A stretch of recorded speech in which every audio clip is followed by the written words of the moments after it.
is that how you can actually give consumers who are farmers a better quality power by solarizing the entire supply. In Maharashtra, in next 1 year, means by December 2026, we'll be having 100% agriculture supply through solar. But let's start. My name is Ashish Khanna. I'm the Director General of International Solar Alliance. And we have a very important guest, Mr. Lokesh Chandra. He's the Chairman and Managing Director of one of the largest states of India called Maharashtra. Lokesh, would you like to introduce yourself? Yes. So I am Chairman and Managing Director of Maharashtra State Electric Supply Company. We are the largest utility in India and in Asia also. We serve around 34 million consumers, and out of that 30% of our consumption is for the agriculture. We are the most industrialized state. In fact, Maharashtra contributes for 13% of national GDP. Our consumption at the moment is 1,85,000 million units, and in next 5 years, as Maharashtra is aspiring to be a $1 trillion economy, so we have planned our energy growth at 6.5% annually, and we will be having the consumption by 2030 around 2,80,000 million units, which will be more than many of the countries, to name few, UK, Spain, Italy, Australia, Turkey. So you can realize the energy requirement of our state. At the same time, we are having the largest energy transition plan being implemented in Maharashtra. And our peak demand, which is at 30 gigawatt at the moment, will be 45 gigawatt in next 5 years. And capacity addition, which we are having in next 5 years, is around 45 gigawatt, out of which 38 gigawatt is from the renewables. And predominantly it is solar, wind, and storage, pump storage as well as battery storage. So in terms of investment which is required for this capacity plus investment in the transmission lines as well as the distribution sector, this is around 40 billion US dollar in the next 5 years in Maharashtra. Yeah, thank you, Lokesh. Let me, perhaps some of you are not aware of the peculiarities, so let me give you a context. In India, the agriculture consumers use pumps to draw water for irrigation. And in some states like Maharashtra, almost 30% of all energy consumption is used by farmers to draw power. Now, because it has not been a very inclusive society in terms of agriculture not growing, often that power is almost free. And that cost a huge subsidy to the government to serve those consumers. One of the great things that I'm going to request Lokesh to talk about is that how you can actually give consumers who are farmers a better quality power by solarizing the entire supply of what is being given traditionally by grid. Now, why this is very important, let me share 2-3 minutes globally, and then we will see how example of Maharashtra can be replicated everywhere. If you look at Africa, as some of you are here, only 4% of arable land is irrigated, because there are no pumps to draw water even when water is available for growing multiple crops and for getting food security. And unfortunately, Africa is spending $400 billion on food imports. Even in some of the other countries, very less irrigation is there. Solar pumps are 1/3 or 1/4 the cost. And even when the grid, there are pumps that farmers use, that power that they are supplied can be from solar.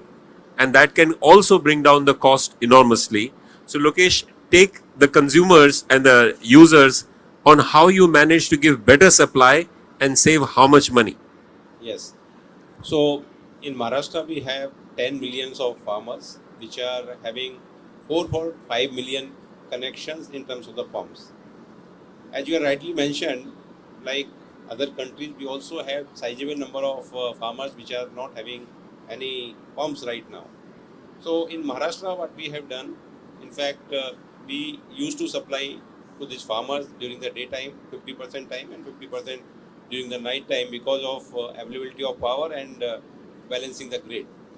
So there was a demand from the farmers because when we are supplying power during the night time, it causes inconvenience to them. So we have taken a very ambitious program of converting this 16 gigawatt of requirement of energy, which is conventional at the moment. Now we are going for the solar power, and in Maharashtra, in next 1 year, means by December 2026, we'll be having 100% agriculture supply through solar. And what we are doing, we are implementing a distributed renewable energy program, which is of 16 gigawatt, and I think this is one of the largest in the world. The idea is that the agriculture load, which is having substations which have substantial agriculture load, we have identified these substations, and all the feeders which are supplying power to the agriculture are being solarized. Now, in this distributed renewable energy program, we are having smaller solar parks for the capacity of ranging from 2 to 3 megawatt to 25 megawatt, and these solar parks are supplying directly to the agriculture through the downstream of the 11 kV substation. So eventually, this power we are supplying to the agriculture is not going through the grid most of the time, and when we have excess power which is not required for the agriculture, we are also having decentralized storage facility. So this will ensure that there is not much impact on the grid, because essentially when you have more power and injecting huge quantum of renewable energy into the grid, it also creates stability issues. So in this program, we have ensured it's a kind of better grid stability. We are ensuring, as you have rightly mentioned, clean, reliable, and quality power to the farmers. And when we are looking at this is not only model of sustainable development. This is also affordable to power we are going to provide to the farmers. We have a system of cross-subsidization of power tariffs for the agriculture sector, because uh, the tariff which we have for the overall is quite high, and farmers are subsidized by way of cross-subsidy burden on the industrial and other commercial consumers. In this case, we have this power which is a cheaper power. To give an example, our average power procurement cost is 9.5 cents, and in this case of distributed renewable energy, it is 3 cents. So annually, which is the burden on the subsidy burden on the government, will be down by 0.5 million billion US dollars annually, and this is also reducing the cross subsidy burden on the industry to the tune of 1.5 billion US dollars annually. So it's a win-win situation. On one hand, we are supplying power, assured power to the agriculture sector, which is also improving their productivity, because now these farmers, they are getting assured daytime power supply, they are having multiple crops. At the same time, we are also ensuring the women are more engaged in the farming sector, because when we are supplying power to the sector in the night, it was difficult for them to work. So we have estimated around 2 lakh women will be benefited by this initiative. This is also reducing the CO2 emissions. We have estimated that by implementation of this program, around 25% emissions will be down in terms of our total portfolio which we are having. So it's a win-win situation. Now, the power procurement cost, as I mentioned, is going down. So next 5 years, we have estimated the total saving in the power procurement will be to the tune of 8 billion US dollars. And first time in the history of our DISCOM, we have reduced the tariffs because of this. Annually, we have a growth of electric rates by 10% CAGR. Now it is going to be minus 2%. So in the next 5 years, the tariffs are not going to increase, but on the contrary, it is going to decrease. So it is beneficial to the industrial sector also, because industry will become more and more competitive because the rates are going down, and at the same time our another area which we are working on the EV sector, where more and more vehicles we are having the electrical vehicles, we are putting the charging stations, and at the same time these charging stations along with the coupled with the rooftop solar which we are having is also going to provide clean and cheaper power to the Correct. residential consumer. So this distributed renewable energy program which we are implementing is a kind of model program which we identify our country, and actually this is showcasing the vision of our honorable Prime Minister Narendra Modi ji, who has given us a target that we have to have net zero by 2070 and 50% of installed capacity from renewables by 2030. In tune with that, we have designed this program, and we are happy that out of the 16 gigawatt, we have already commissioned 3 gigawatt of the capacity, which is benefiting almost 7 lakh farmers at the moment. Another program which we have also, along with this program, we are having the off-grid solar pumps. Now in India, what we are doing, instead of conventional pumps, we are providing the off-grid solar pumps. We have installed so far 1.2 million pumps. Out of that, in Maharashtra alone, we have 0.7 million pumps. Now, advantage of the off-grid solar pump is like in most of the places where the diesel pumps are being used by the farmers, the cost of running these pumps is very, very high. Instead of that, when you have the solar pumps, you are not getting any electricity bill, number one. Number two, you have during the solar hours 100% supply, means whenever you want you can switch on that pump. So it is making them self-reliant. In fact, the farmers are so happy that they can use the water as per their wish whenever they want in the daytime. Previously, when we were supplying the water during the night time, another issue which we are facing was over flooding of the farm during the night time, because most of the time farmer will switch on the pump and go to sleep. Right. So that was also resulting in wastage of lot of groundwater. So this program has ensured energy supply, clean and reliable power to the farmers. At the same time, we are also saving lot of groundwater. Absolutely. So I don't know. Let me summarize some of the key points. One is we feel with the reduction in the cost of a solar pump, which is solar panels with an efficient pump, are so much lower compared to a diesel pump that we believe no country should now have a diesel pump. And that is a huge potential across all the developing countries, whether you are here in Brazil, Peru, Colombia, Africa, Asia. A small farmer who's spending so much of his income, we were discussing almost sometimes $700 a month is the cost of a diesel bill.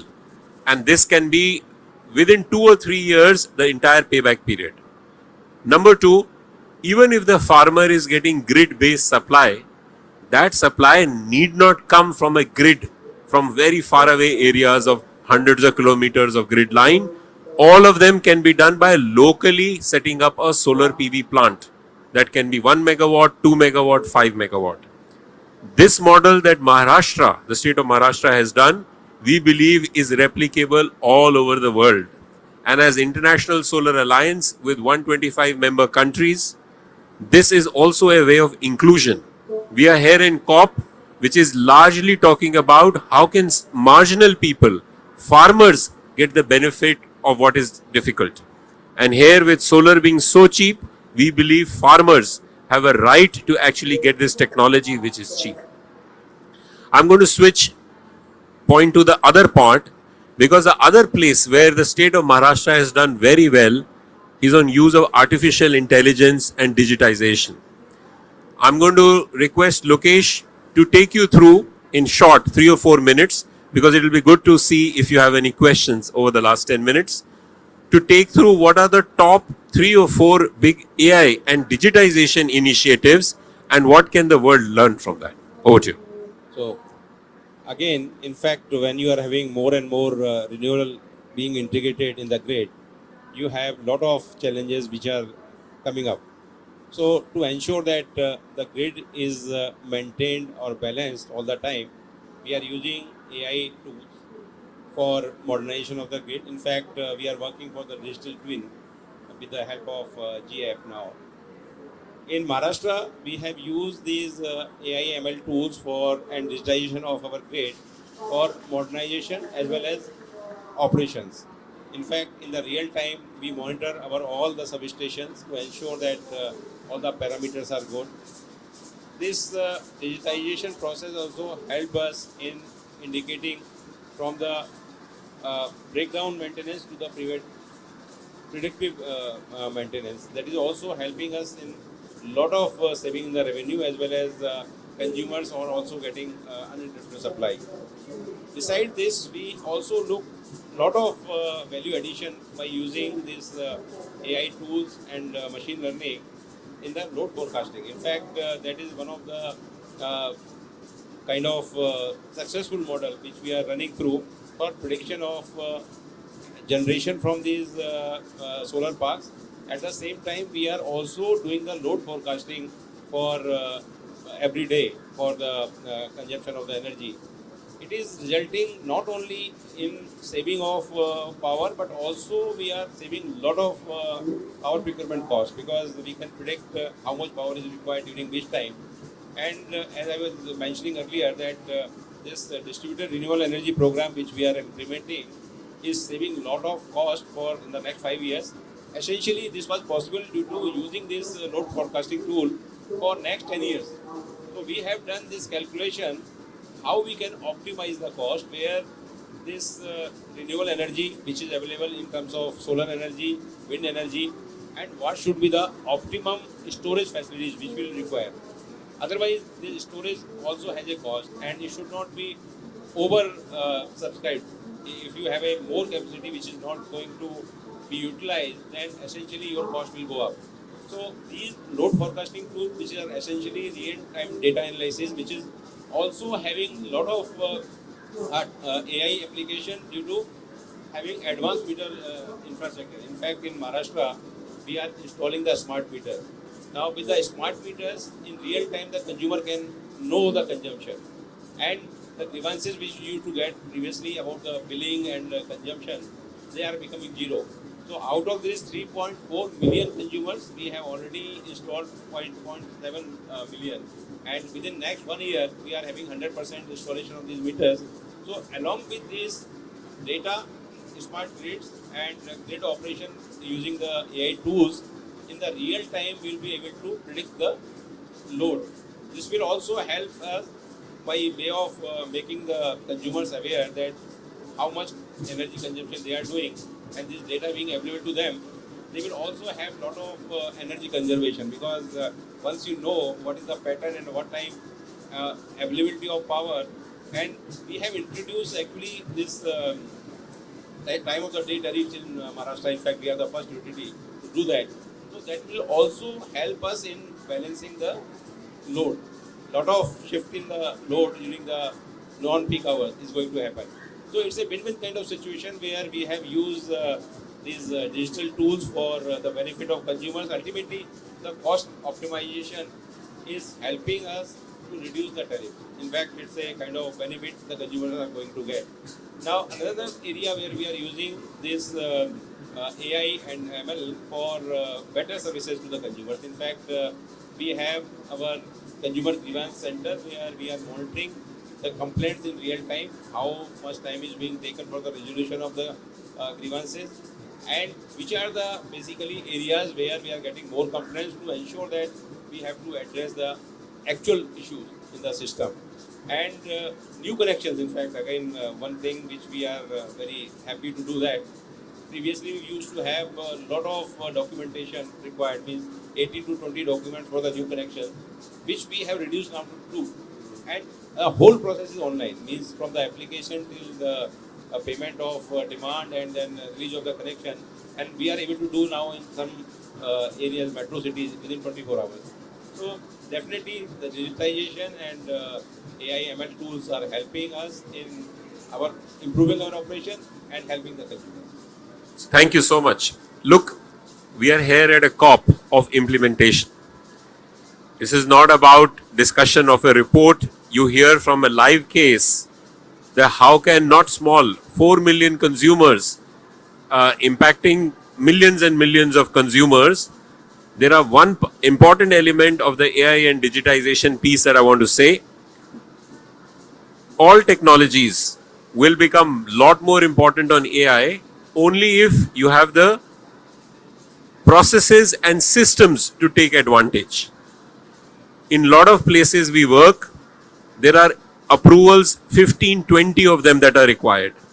You cannot digitize a bad process. So they have to re-engineer it to 2 people. Second, I will want to tell you because a lot of you are young, so it's very important to mention this. Our view in International Solar Alliance is 10 years from now, most countries will have millions of people with solar rooftop, millions of people with storage along with solar rooftop. You might be trading power with your neighbor on app. Just as you buy goods on Amazon today, you will be either buying or selling power. That makes the life of a distribution utility very complex because suddenly they are having millions of people who are buying and selling power of where they are working. Therefore, they need digitization. Because if they don't do digitization, they will not know who are the people who are buying or selling power. They will need to have storage at the distribution as well. And therefore, this is the future for a lot of you. Now, I'll also tell you one more thing. If you are an engineer, mostly you study electrical engineering or you study computers. These worlds will collapse. Time to come, you will need an AI energy engineer. Person who understands how energy flows are going and a person who can manage the AI algorithms to actually see what it really means. Because today's world has either AI specialists or electrical engineers. Tomorrow's world will need an integration of both. So a lot of young people, why don't we open it for some of the questions? You can ask a CEO of one of the largest multi-billion dollar utility, or you can ask me or what any questions. Anybody has a question? Yes, please. I'll give you a mic.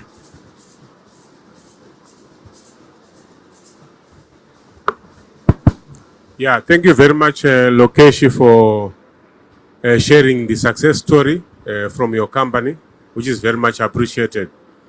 I wanted some bit of clarification. I'm coming from the power industry also, from Zimbabwe. Yeah, I wanted you to just share a little bit in terms of how we are handling issues around intermittence and variability of renewable energy. Because in your presentation, I think you mentioned a lot about wind and also solar and storage also. And storage also comes with issues around cost. Because I know batteries are not cheap at the moment. I don't know in India. But I think we may need to shed more light on that, whether you are absorbing that extra cost without passing it to your 4 million consumers. And then the last one would be around, you never mentioned anything to do with fossil fuel. Are you completely taking it out of your own model in terms of maybe coal-fired power plants and even oil-fired power plants and so forth? Thank you very much. So, in fact, you have rightly pointed out that the intermittency of the renewal, that is the biggest challenge that you have to handle. So, at our utility level, what we have done, we have calculated how much storage is required, because when we are adding solar and wind in our state, wind is complementary to solar because we have more wind during the peaking hours than evening, morning, and then night hours, and solar essentially during the solar hours. So when we have excess generation, we are now putting almost 30 gigawatt of solar plants. Out of that, this 16 gigawatt is basically distributed renewable. So we have done at 2 level. In fact, the design of the whole program, the beauty of this program is that it is also taking care of that lot of storage is not required, because when we are having the agriculture load, the main requirement is during the daytime, and when the power is available from the solar, we are using it directly. As I mentioned, we are feeding this as the downstream side of the 11 kV substation, and we also found a solution because we are also putting the distributed storage along with these solar parks. So whenever this energy is not required, it is stored and used for peaking power. Now, the calculation which we have done, if you put everything in the storage, then it will be very, very costly, as you rightly pointed out. But we have done the calculations based on our load forecasting and load prediction software, the algorithm which we are having.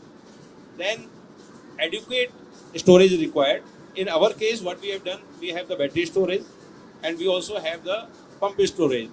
Now, almost 20 gigawatt hour storage we are putting. This will be, I think, one of the largest pump storage execution being done globally, in fact, again. So, this will help us to reduce the power procurement cost. In fact, we have done the cost optimization.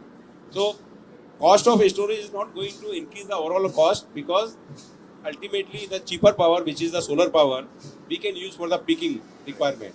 And this being less than our average power procurement cost at the moment, that's how this reduction in the tariff is possible.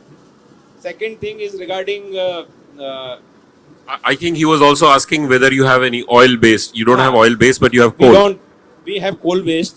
So essentially, right now maximum use is from the thermal power plants, coal based power plants. In energy terms, which we have right now, 13% of the renewable energy we are using, and next 5 years we are going to be 52% in energy terms.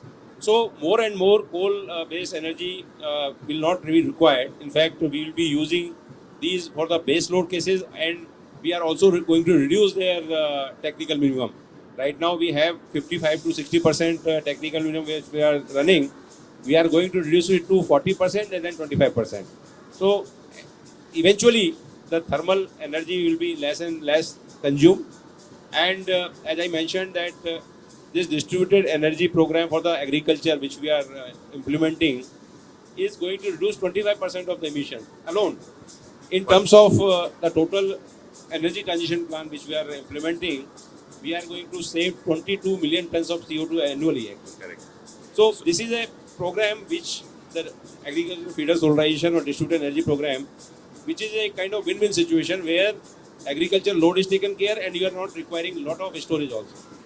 One thing to remember is that if you do a lot of distributed renewable energy, the variable intermittency issue is less and you don't need huge transmission investments.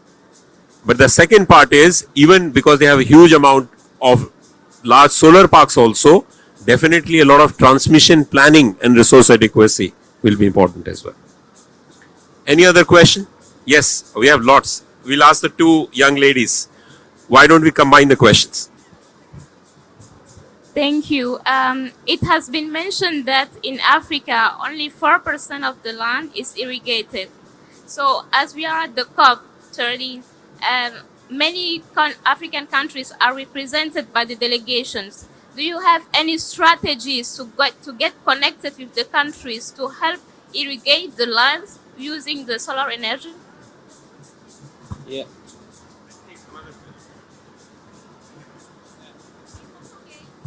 Portuguese.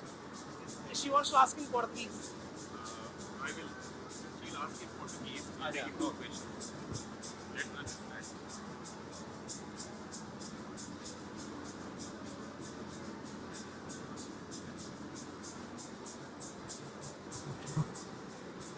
Boa tarde, meu nome é Ingrid, eu sou engenheira eletricista e trabalho na.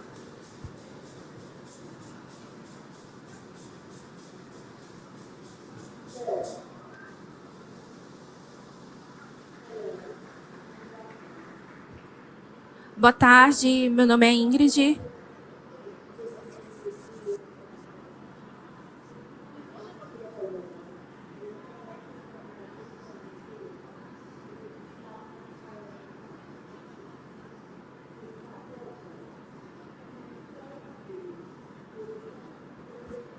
Boa tarde, Meu nome é Ingrid, eu sou engenheira eletricista. Trabalho com energia solar já tem uns 3, 4 anos. E aqui em Belém a gente tem um cenário muito favorável para a energia solar por causa da linha do Equador. Porém, a gente tem uma dificuldade, a gente tem enfrentado uma dificuldade no setor que é a taxação vinda de grandes distribuidoras de energia. Então, isso tem dificultado talvez o cenário e até desestimulado a gente a continuar nesse ramo, a gente como engenheiro eletricista. E eu queria saber do Akish, como diretor-geral da Aliança de Energia Solar, se existem algum incentivo da aliança para poder esse tipo de energia no Brasil seja mais valorizada, até porque a gente tem profissionais e a gente tem um cenário muito bom para a energia solar, mas eu percebo que a gente tem um desincentivo fiscal muito grande em cima da área. Então, é muito difícil, talvez, continuar nesse ramo da engenharia elétrica, da energia solar. A gente tem, talvez, capacidade, a gente tem geografia para isso, mas a gente tem grandes concessionárias de energia taxando os clientes que estão, e há uma taxação progressiva, que está aumentando ao longo dos anos. Então, é bastante desestimulante para a gente que está na área.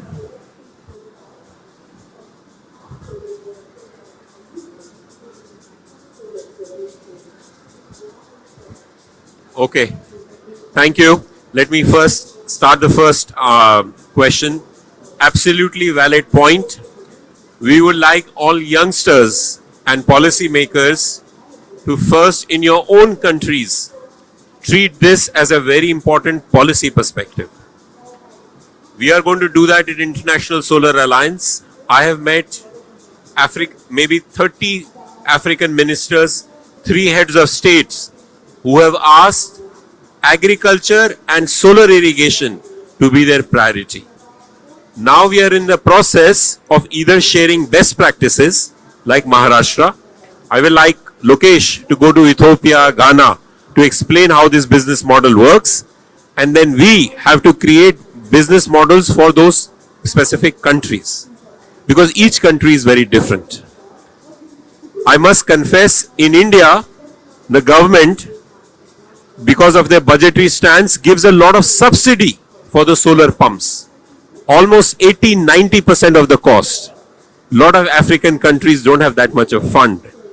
If they are going to give less subsidy, then the market needs to finance it as well. Those are the solutions we are in the midst of helping African countries do. But this is going to be a big initiative at COP, at others, that how can solarization of agriculture create livelihoods and farms. This is our commitment. Let me answer the second question. Each country has often lots of import duties on solar, which is the case in Brazil as well. Now, that increases the cost. In some countries, in order to address, they also encourage local manufacturing. So I'm first asking from a fiscal perspective that any government who wants to do large solar program wants to do as much manufacturing is possible within that country. That sometimes can increase the cost if you are importing. The second part of your question is how can you make it more incentivized on local applications? Now that on the distributed renewable energy is very important. So, lot of countries for the marginal sections of society give subsidy. What does that mean? That if I'm a poor farmer or a poor person who has a consumption which is very low, then 2 or 3 kilowatts of rooftop is subsidized to some extent.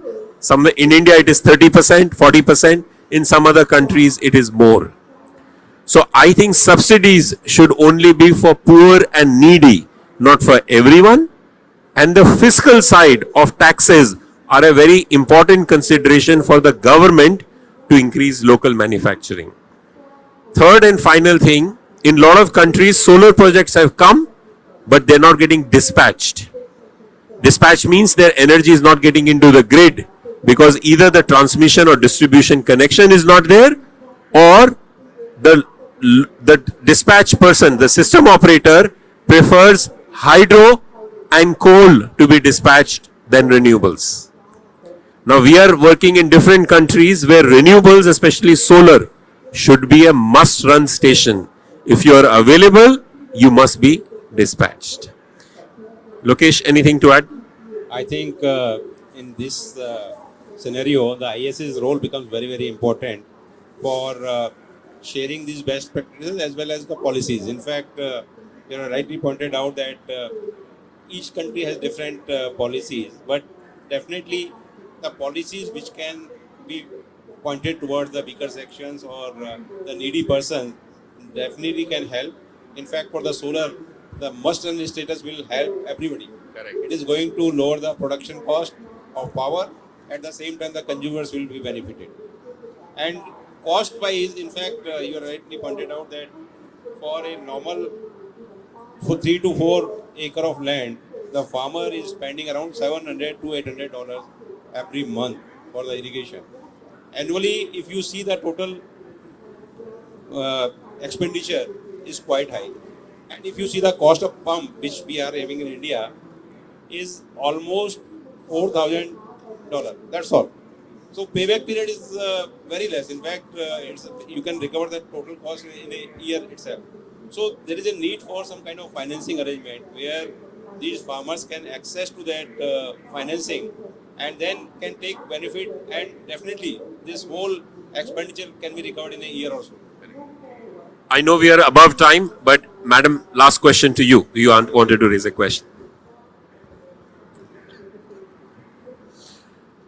Eu estou interessada em compreender como é que vocês conseguem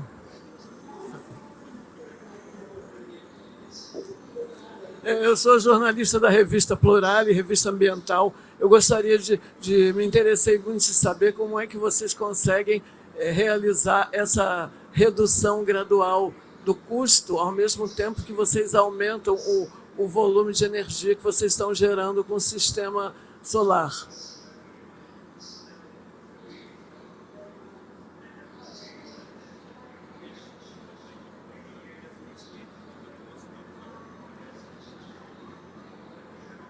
So, when we are having the conventional sources of energy from which we are supplying the power, our procurement cost is around 9.5 cents in India. Now, the solar power which we are getting, we are doing the bidding, we are procuring it from the developers, and as the cost of panels has gone down, at the same time the battery costs are also going down. In fact, the battery storage cost is going down. The trend is downward. The calculation which we have done, as I mentioned, we are getting this solar power for 2 to 3 cents. The only issue is that it is available during the solar hours, and you need power 24/7. So along with this storage, the solar energy which is at the 2 to 3 cents, the additional cost of the storage comes around 3 to 4 cents. Now, if you add these two, the overall cost of procurement is still less than our normal average power procurement cost. So that's how, over a period, when the volume is increasing from the renewables, as I mentioned, we are going to have a renewable energy which is currently at 13%, it will become 52%. So you are replacing higher cost power with this lower, cheaper power, which is also a clean power. So this is going to reduce the overall procurement cost. Secondly, it is also going to help us reducing the capital expenditure required for the transmission lines. When we have a huge solar parks, you have to have a huge investment in the transmission lines. That is also becoming a constraint because transmission lines also take some time to execute, get the lines in place. So in this distributed renewable energy, what is happening, we are feeding the energy at the basically connected load at the origin only. So we need not to travel this energy through the grid. So reduction in the transmission line cost is also helping us in reducing the price. And at the third most important is this is also helping us reducing the AT&C losses, aggregate technical and commercial losses, which happen when you inject the power over a long distance in the grid. This is also reducing that. So overall, in terms of power procurement cost, transmission cost, and losses, we are reducing. So that's helping us reducing the tariff. Thank you, everyone. I know you have more questions. Maybe we can take it separately. But we are since we are 12 minutes above. Thank you so much. And let's all do a lot more solar. Let's all do a lot more technology because the world needs it. Thank you. Thank you so much.